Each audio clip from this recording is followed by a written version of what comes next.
Hi, Hugh Lopdell here from Oak Park Chartered Accountants with a video update for New Zealand pharmacy businesses. Today I want to comment about monthly dispensing and the financial impact on your pharmacy. But first I'd like to give you an update on a number of topical issues affecting pharmacies in no particular order. Pharmacies have had a very big year. Shut down at short notice, panic buying, insufficient PPE, worried staff, worried customers, disrupted medical centres, supply chain issues, monthly dispensing. Monthly dispensing in particular has stretched many pharmacies and they're hanging out for a break. But now Christmas is just around the corner, so that's probably not going to happen before then. The COVID resurgence in Auckland and the resulting level 2 restrictions around the country have increased anxiety levels generally in the population, and psychologists are busy dealing with those.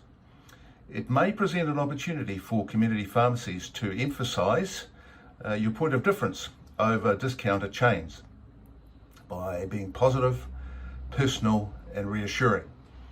Your customers will not get that at Chemist Warehouse, but they will from their local friendly community pharmacy.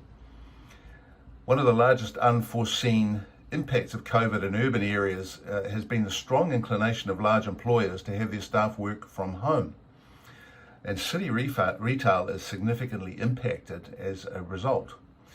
Also, there are some medical centres too that are extremely cautious about access, still doing some remote consultations and reduced hours, and this is affecting the pharmacies linked to them. The presence of COVID testing stations next to medical centres hasn't helped in some cases.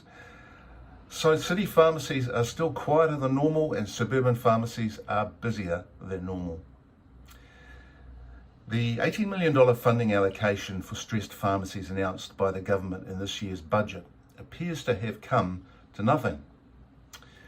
There were, as you know, 365 pharmacies that the ministry estimated would benefit, and they announced as such. I made some inquiries and it appears none have qualified. Now, time for a bit of straight shooting, if you'll permit me. This was a poorly researched government assistance measure which completely missed its target, and yet seems to have been met with no media criticism or industry pushback.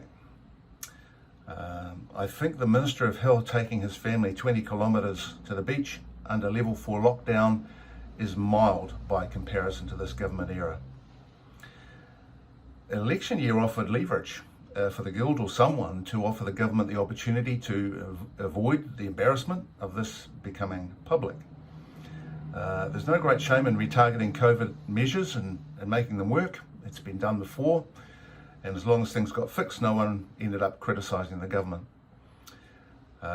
Cabinet could easily have redone their consultation, modified these criteria, and got this money out, either to city, urgent and mall pharmacies who really took a hit, or just across the country allocated according to script numbers like the first COVID payment, to reimburse long pharmacy owner hours during monthly dispensing, and locum costs, additional wages, delivery costs.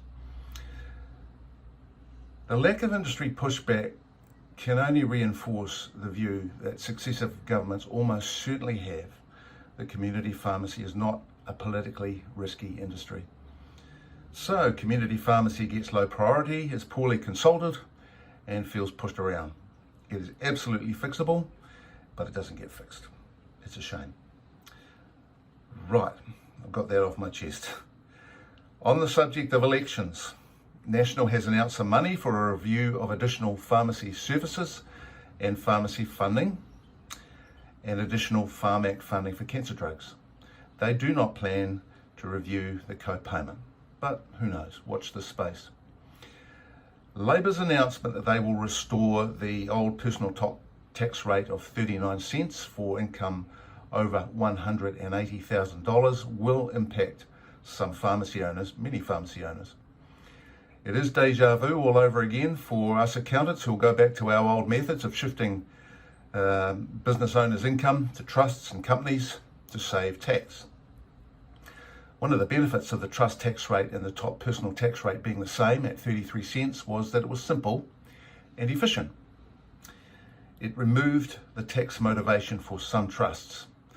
So my message to those pharmacy owners with trusts is to hang on to them. If Labor are elected, your accountant may want to make use of that trust for these purposes.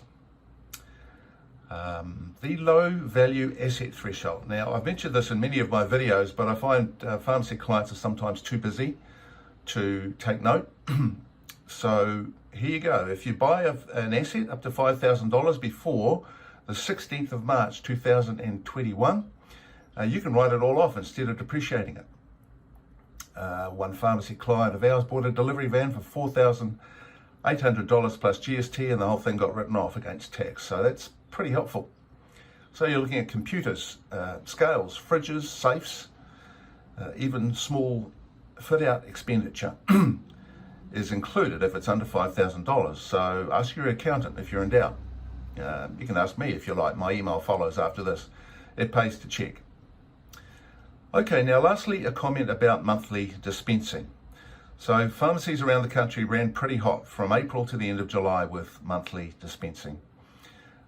Some didn't mind as it brought customers into the shop 3 times more often and gave them that additional upselling opportunity. If they were overstaffed, it made them more productive. However, most people aren't overstaffed, and it meant a lot more script, more wages, locums, more deliveries, and some long hours for pharmacy owners. So pharmacy owners were very aware of the extra costs, even if the cost was a notional cost of their own time. So the feeling was that they were left out of pocket. But were you? So let's have a look. If you take a single item script, a simple one, you're remunerated as follows for stat dispensing. A $1.01 handling fee plus a $4.43 case mix service fee, total $5.44 for that script, one item script. Now I've disregarded the copay, which is basically a tax, and as you know, you pay it back to the DHB.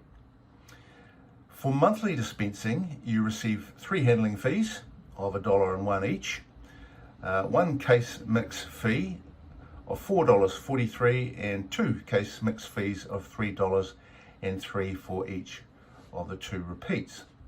The total is $13.52. So you are remunerated 2.8 times more for monthly dispensing than for stat dispensing, with the time to dispense a standard script being less than for a stat script. Our pharmacy clients tell us that this remuneration is a reasonable reflection of the time taken. So why haven't you seen that extra yet? Case mix fees are paid in advance based on your script volumes 2 months ago with a seasonal adjustment. With April and May script volumes being in many cases lower, it fed through to lower case mix advances in July and August. So pharmacies should see an increase in their case mix adjustments from 1 September. The other factor is if you were running at capacity before monthly dispensing and you had to bring in a locum at $45 an hour, say, when your average dispensing wage was perhaps $30 an hour, taking technicians' lower rate into account, then this additional locum rate will have chewed into your margin and may have left you making little profit under monthly dispensing. Most pharmacy owners we've talked to battled on working themselves weekends just to keep up. So they should see the profit appearing from 1 September. All right, I hope you understood that. That's all for this month. If you have any question or comment, you can drop me a line. I'm happy to help. My email follows shortly. That's all for now. Hugh Lopdell from Oak Park Chartered Accountants signing off.